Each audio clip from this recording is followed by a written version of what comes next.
زه نن ستاسو خدمت کې حاضر شوی مو.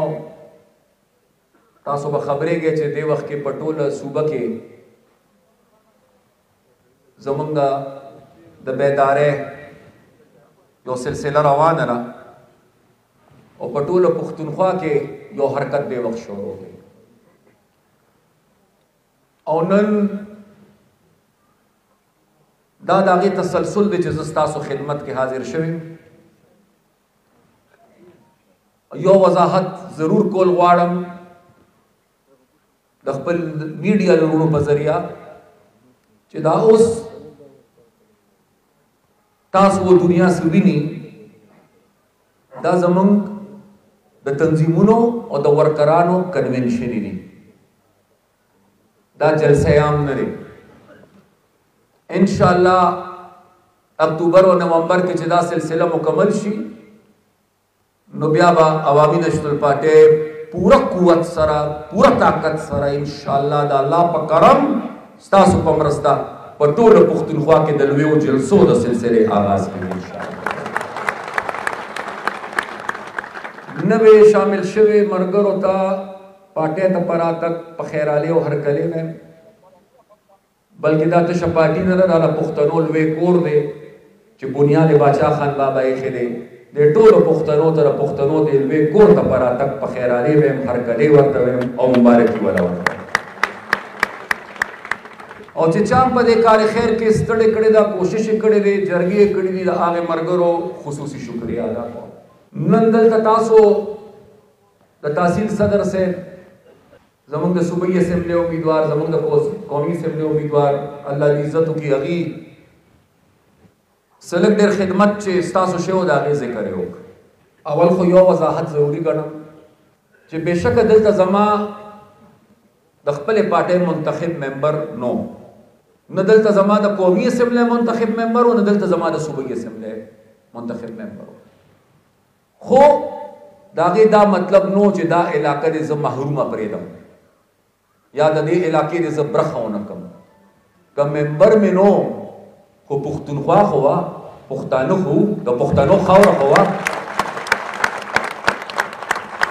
نو ما دې ته په دې نظر نه دي کتلی، ما دې ته تش په دې نظر کتلی دي چې پښتونخوا وه پښتانو او د پښتنو خاوره وه. او بیا دا وضاحت ورسره یو بل کول غواړم چې دا د حیدر کمال نو زما خپل ذاتی حیثیت زه به تاسو ته د خښتو یو دیوال هم جوړ نه کړی شي. دا زما کمال نو دا کرم زما او ستاسو د رب او که کمالو نو دا د باچا خان کمالو د ولی خان کمالو اسفندیار خان کمالو د سرې جنډې کمال او بېشکه چې ازمایښونه ډېر لوي وو خو الله په سخته کې انسان دپاره اسانتیا پیدا کړي. دا ما چې په دې ملګره کې تاسو ته وایي چې جیبونه مې ډک دي او غواړئ نو دا زمانه مخکې وزیر اعلام نو ویلې او دا زمانه پس وزیر اعلام نه دی ویلې. زمانه مخکې هم ځکه نو ویلې او زمانه پس هم ځکه نو ویلې چې د هغې په وخت کې د پښتنو په وسایلو باندې د پښتنو اختیار نو د پردو اختیار. زما په وخت کې کمال دا او د الله کرم دا چې په پښتنو په وسایلو باندې نه د سندي اختیار او نه د پنجابي اختیار او د پښتنو په مان د پښتنو اختیار. او بله وجه دا و ضروري چې زه حیدر زه نه د ظهیر اسلام په ووټ باندې راغلی وم نه زه د فیض حمید په ووټ راغلی وم نه زه د پیریانو په ووټ راغلی وم زه د سرې جنډې په زور راغلی وم او زه د پښتنو په ووټ راغلی وم. او چې د بل چا په زور او په ووټ راشي نو د هغې انجام بیا داسې ای لکه خدای بخلې پرویز خټک او خدای بخلې محمود خان.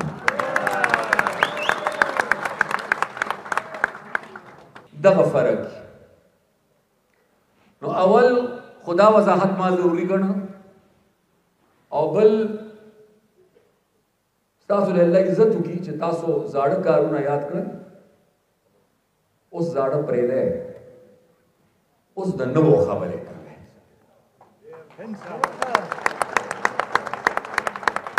دلته له خیره واصل خان داسې سپاسنامه پیش کړه لکه چې ما حلف غشتي او نن دلته حاضر شوی یم انشاءالله. او څه وروڼه او څه ملګري مې خفه شو هغې هلته کې وی چې دا ګیس مطالبه هم پکې راکړه تاسو دې ځای نه چا خبره وکړه باچا صاحب وکړه چې دا ګیس مطالبه هم پرېښوده. زه تاسو سره یو خبره کول غواړم. بالکل ټیک وایي بالکل ټیک وایي کاکا بالکل ټیک وایي. دا سړی چې واپس کور ته ځي خامخا بیا د دې د زور نه خبرېږي چې ګیس نه دا سبا څه کېږي دا به پروردګار ته پکې. څوک حکومت کې راځي څوک په کرسۍ کې کېني دا نن موږ نشو ګټلی. ته څه الله ته منظوري به کېږي. تاسو چې ما ته دا کمې مطالبې پیش کړې نو زما خو دا ځای نه دی چې زه تاسو ته مطالبه پیش کړم. خو ستاسو د دې مطالبو دپاره به تاسو زما یو مطالبه پوره کوئ نو زه به ستاسو دا مطالبې پوره کړم. الله به یې پوره کوي. زما دا مطالبه هم خدای پوره کوي او ستاسو هم دا خدای پوره کوي. خو دې راته یو لار ښیي. زه د دین په غیرتي خاوره تاسو ته مخاطب یم او دلته کې زما امیدواران موجود دي. یو دا دی ولاړ له خیره څه اخوا ناست دي. یو دې اړخ ته له خیره ولاړ دی. ملک صاحب هوښیار سړی دی. دې ښي اړخ ته ولاړ دی. څه دغلته له خیره ناست دي. زه تاسو نیغ په نیغه دویمې مرحلې ته ځئ چې وزیر اعلی حکومت تاسو توجه لومبنۍ مرحلې ته ورکړي. تاسو ماله دا وګټئ بیا چې خپل اختیار راشي تاسو به ما پسې نه راځئ زه به تاسو نه راځم او بیا به ورته یم چې اوس وکړه.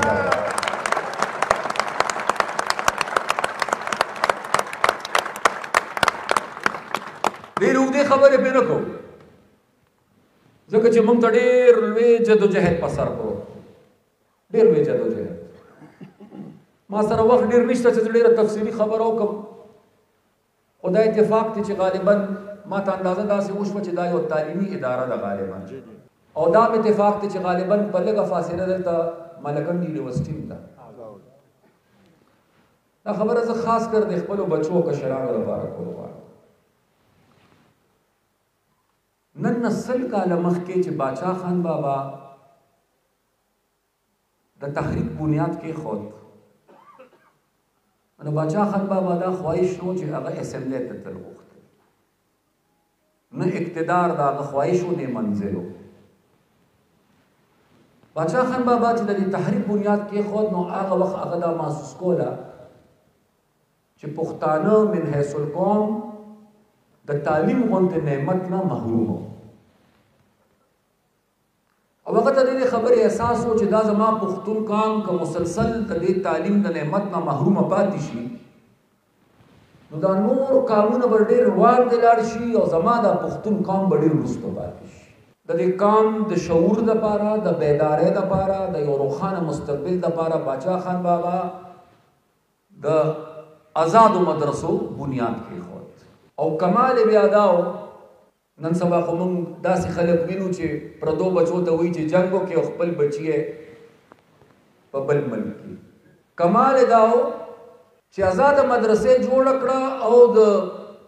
عام ولس د غریبو خلکو بچي پکې داخلول نو د مثال دپاره پکې اول خپل بچي داخل کړل. کله چې 2008 کې الیکشن وشو نو د هغې نه مخکې داسې حالات دلته پیدا شوي وو چې یو ځلې بیا دا پښتانه دا زموږ بچي دا د تعلیم د نعمت نه محرومه کېدل په دوو طریقو. یو هغه ځوانانو چې هغه چا بېلارې کول هغه خلکو بېلارې کول چې چا خبره د شریعت کوله د الله او د رسول کوله خو منځ کې مقصد بل سو. تاسو ته معلوم دي چې کوم خلک یا په دا طریقه ګمراه کول بېلارې کول ځوانان انتها پسندۍ اړخ ته دهشتګردۍ اړخ ته او یا چې څوک نه ګمراه کېدل او نه بېلارې کېدل، نو د هغې دپاره بیا ترتیب جدا و. بیا ترتیب دا و چې سکول بند کړه،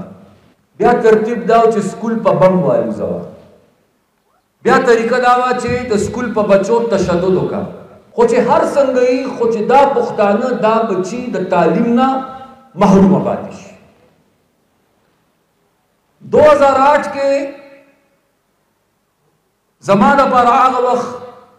ضروري خبره دا وه چې زه اول د زور په ذریعه نه او زه د جرګې په ذریعه کوشش وکړم چې زه خپل کور سم کړم. نو د هر چا مخالفت باوجود، بالخصوص د بهرني قوتونو ملکونو مخالفت باوجود، موږ د پښتو لار خپله کړه او موږ اول جرګه وکړه. جرګې کې راته نیت ښکاره شو د هغې خلکو. د سوات دپاره خو بیا اوبه په سر تېرې شوې وې، خو کم از کم زه نن په دې سټیج د دیر او د بونیر اولس ته سلام پیش کوم چې تاسو ډېر په بهادرۍ باندې د دغې خلکو مقابله کړې. او سوات اولس ته هم سلام پیش کوم چې هغې اول پوه نه شو، چې کله پوه شو نو هغې هم بیا د مقابلې کولو کوشش وکړو. اوس دغه وخت کې زما دپاره یو اسانه لار وه، یو ګرانه لار وه. اسانه لار زما دا وه چې ما خاموشي اختیار کړې وې، زما خپلو بچو د ښه نه ښه سکولونو کې سبق ویلی وې، زما د بچو خپل مستقبل جوړ شوی وې، خو زما د قوم د بچو مستقبل تباه شوی. بله لار ګرانه وه، هغه دا وه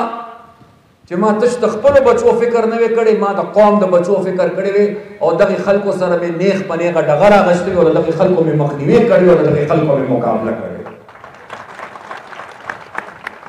هغه مقابله ما نه کړې، پښتنو کړې ده، تاسو کړې ده، هغه ټولو شهیدانو کړې ده، هغه غازیانو کړې ده، کارکونانو کړې ده، مشرانو کړې ده، صحافیانو کړې ده، وکیلانو کړې ده، استادانو کړې ده. زما د پولیس ډیرونو ډېر په بهادرۍ او ډېر په غیرت باندې په هغه حالات کې مقابله کړې ده. نو د هغې مقصد څه چې یا سکول بند کا یا سکول تباه کا. دا د هغې فیصله وه. زما فیصله څه وه؟ زما فیصله دا وه چې په هر قیمتي سکول بند باندې، په هر قیمتي دا بند سکولونه به کولالیږي، چې په هر قیمتي دا تباه شوي سکولونه به یو ځل بیا جوړېږي، او چې په هر قیمتي د باچا خان پیروکارو ما دا میزان سره فیصله کړې وه چې دویم وار کړي نو د دوه په ځای باندې به اته نور جوړم، کم از کم چې د پښتنو بچو محرومه پاتې شي. نو موږ بچو په دې طریقه دا آغاز وکړ. د پرایمري لیول سکولینګ نه شروع شو، middle, high secondary, college level او یونیورسټو پورې. ما ته دا پته وه چې هر یو کار زما دپاره ضروري دی، خو ما ته دا پته وه چې د ټولو نه ضروري کار دا دی چې زما په خاوره امني او زما بچي تعلیم حاصل کړي. ما سره چې څومره وسایل راغلي دي، زما لومبنی ترجیح تعلیم و د بچو دپاره. ځکه دا وجه وه چې موږ د دې سلسلې آغاز وکړو. الله دې په لویۍ کې نه راولي، خو زه دا یقین سره ویلی شم چې که د پښتونخوا په تاریخ کې د ټولو حکومتونو تعداد راوالی، نو که څوک را سره د پرایمري سکولونو په حساب تول کوي هغه تول ته هم تیار یم، که څوک را سره د میډل تول کوي هغه ته هم تیار یم، که څوک را سره د هایر سیکنډري کوي هغه تول ته هم تیار یم، که څوک را سره د کالجونو تول کوي هغې ته هم تیار یم، او که څوک را سره د یونیورسټو تول کوي نو هغې تول ته هم تیار یم. او بیا داسې یونیورسټۍ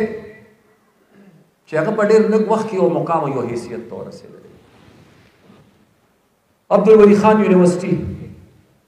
ملکنډ یونیورسټي ماشاءالله یو بهترینه یونیورسټي ده. عبدالولي خان یونیورسټي یو څو ورځې مخکې چې کوم رپورټ راغلی دی د رینکینګز، دا د هر قوم پرسته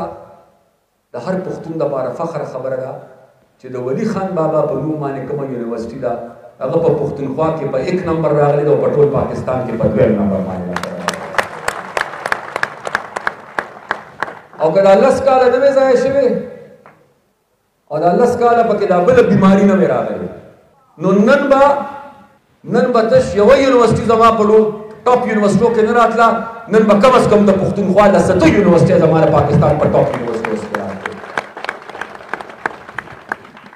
هغه وخت به جنگ په دیو د ممبرانو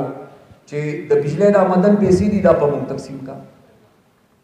د تماکو د سیس پیسې دي دا په موږ تقسیم کا د ګیس د آمدن د رویالټي پیسې دي دا په موږ تقسیم کا ما ټول امپیانو ته وې چې ستاسو فند پکاري ځان له جدا زبدله در ای ډی پی نه در کوم خو چې کله تماکو پیسې دي د ثوابه نو په دې تماکو پیسې چې د آمدن کم دي دا ستاسو حق نه لري د ثوابه د بچو حق دی دا پیسې به د ثوابه سکولونو یونیورسيټو ته ملایي چې چرته بجلی پیدا کیږي هغه آمدن به د هغې سکولونو ته کالجونو ته هسپتالونو ته ملاویږي او چې چرته ګیس پیدا کیږي هلته به هغه آمدن په لومړني پرایورټي کې چې کوم دی دا د ایجوکیشن ته دا به تعلیم ته ملاویږي او تش دا نه چې هغه آمدن مې یقیني کړه چې میلاو شي بلکې هغه برخه د صوبې په برخه کې 5% یعنی 5% وه هغې نه مې قانون بدل کړه هغه مې یو په 2 سیوا کړه هغه مې 10% کمای چې 10% مقامي علاقو ته ملاوي خو نن څه حل دی تاسو دلته د یو پل فریاد وکړو کاڼي پل زه بې ځایه تنقید په چا کول نه غواړم زما په خیال پرویز خټک صاحب په خپل پوره کوشش کړي چې دا پل مکمل کړي او بس داسې راته ښکاري چې بیخي د خپل ځان په شان دی دله مکمل کړی دی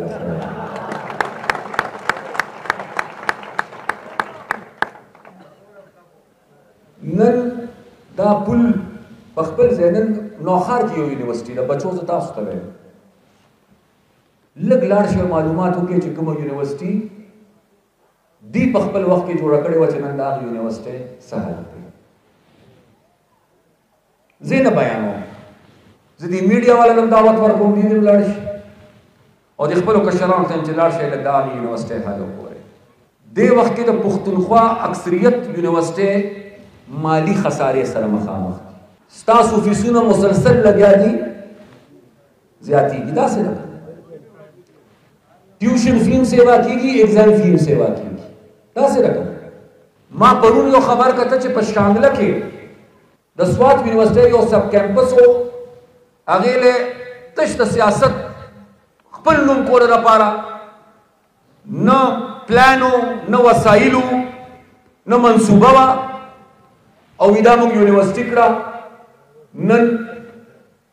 د شانګلې لاړ شي هغه یونیورسټي وګورئ چې هغه یونیورسټي نن په کوم حال باندې ده د هغې هم لږ اندازه وایي مشکل دی وخت دا دی بچو او زما مشرانو 18 ترمیم چې کله کېده نو هغې نه مخکې هایر ایجوکیشن دا یونیورسټۍ او دا تعلیم څه د صوبې سره او څه د مرکز سره یونیورسټۍ خو ټوټل مرکز سره NFC اوارډ اول شوی دی 18 ترمیم وروسته شوی دی پکار دا وه چې په دې 13 کاله کې په 2014 کې دا چې کومه درنه ورکړې شوې وه دا درنه د سیاست دپاره ورکړې شوې وه کاش که دا درنه د دې صوبې د حق دپاره ورکړې شوې کاش دې وخت کې مرکز هم د دې یونیورسټو نه انکاري دی او صوبې ته هم انکاري تاسو مطالبه ونه کړه خو زه درته نن وایم چې که خدای موقع راکړه زما به لومړنۍ کوشش دا وي چې هایر ایجوکیشن کمیشن کم مرکز کې دی چې دا هایر ایجوکیشن کمیشن زه پښتونخوا ته وړم او د پښتونخوا خپل هایر ایجوکیشن کمیشن دا چې کوم اضافي وسایل د یونیورسټو د مرکز سره دي چې دا وسایل زه د مرکز نه پښتونخوا ته وړم او لومړی کار دا وکړم چې د خپلو بچو فیسونه د سیوا کولو په ځای باندې زه د دې بچو فیسونه کم کم چې په دې باندې بوج کم شي لومړنۍ کوشش زه دا وکړم چې زه په دې صوبه کې یو ځلې بیا نوې سحر لیپټاپ سکیمز شروع کړم چې خپل قابل بچو له زه مفت لیپټاپس ورکړم کوشش زه دا وکړم چې د ستوري د پښتونخوا پروګرام کوم موږ شروع کړو بیا جاري و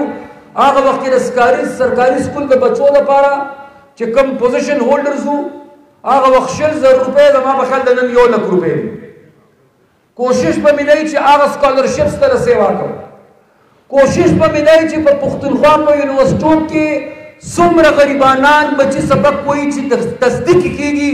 چې چې په هیڅ صورت د دې مور او پلار د دې تعلیم اخراجات نشي برداشت کولی. که زه د MPA نه فنډلم او که زه د بل چا نه فنډلم، کوشش به دا کوم چې هغه بچو لپاره تعلیم زه مفت کړم په هغه یونیورسټو کې. کوشش به زه دا کوم ستاسو دپاره او د خپل ملګري دپاره چې په ګیس باندې د خپل اختیار جنګ وګټم. تاسو دې وخت نوې علاقو له ګیس غواړئ چې کوم شته علاقو ته ګیس میلاو شوی دی، د هغې نه تپوس وکوئ چې په اوړي کې نن تاسو ته څومره وخت ګیس میلاویږي او څومره وخت نه میلاویږي. آئین ډېر واضح دی. زما په خیال وکیلان صاحبان ناست دي، زه غلطېږم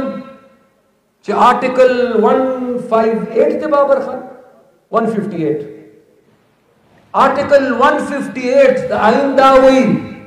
چې په کومه صوبه کې ګیس دریافت کیږي لومړنی حق د هغې په استعمال د هغې صوبې دی. زه نن دا تپوس کوم چې دا د اقتدار جنګ روان دی. مشران هم په جنګ دي، کارکنان هم په جنګ دي.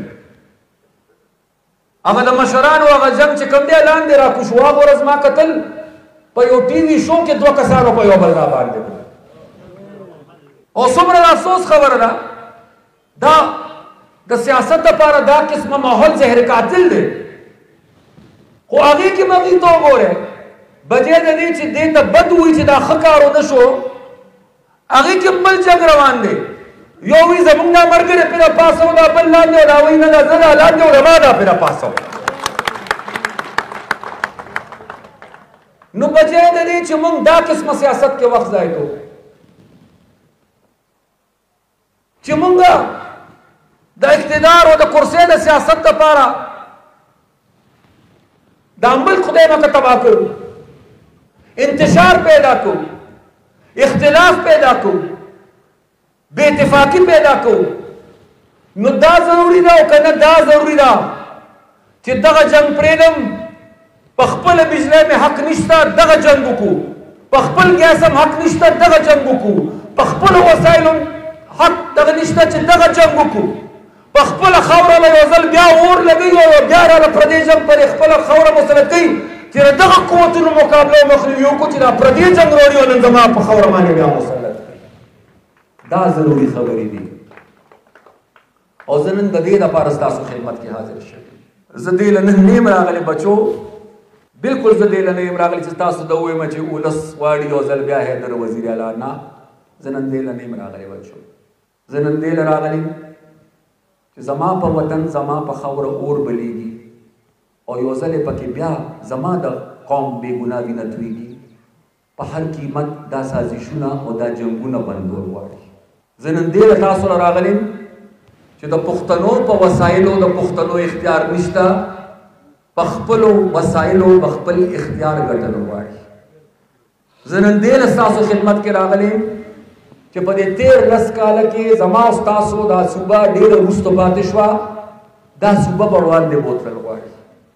تاسو بچي ستاسو لپاره به یو بهتره ماحول، یو ودانه آباده د تعمیر په لار روانه پښتونخوا یقیني کول غواړي. زه نن دې له ستاسو خدمت کې راغلی او تاسو ته هم دا خواست کوم. حاجي صاحب خو دنه پخه واده واغشتله،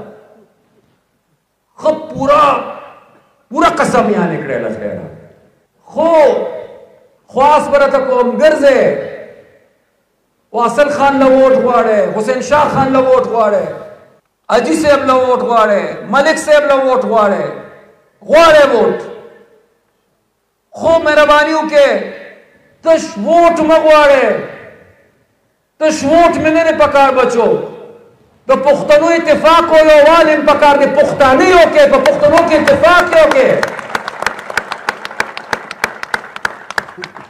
چې د پښتنو اتفاق هم یې وکړو. دا نور جنګونه آسان دي، دا به په خپل آسان شي موږ ته، خو که په پښتنو کې بیداري نو په پښتنو کې اتفاق نو دا یاد ساتئ چې بیا نور هر څه بېماني دي، د هغې بیا اهمیت نشته دی. د دې هر څه اهمیت شته چې په دې قوم کې شعوري بیداري وي او په دې قوم کې اتفاق وي. ستاسو دې الله عزت وکړي، تاسو ډېر د صبر او د تحمل مظاهره وکړه او که هر یو سړی خپل غړې ته وګوره او الحمدلله زمونږ د ټولو غړې خپل دي د توشخانې نم نه دي دغه نو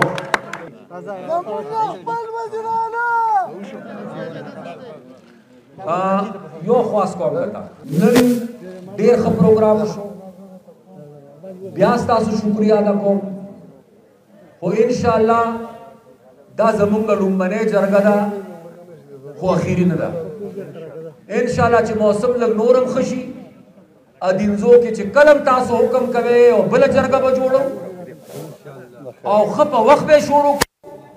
او په هغې کې به انشاءالله ښه تفصیلي خبره کوو که ډېره مهرباني الله تعالی خوشحاله باد او ودان لره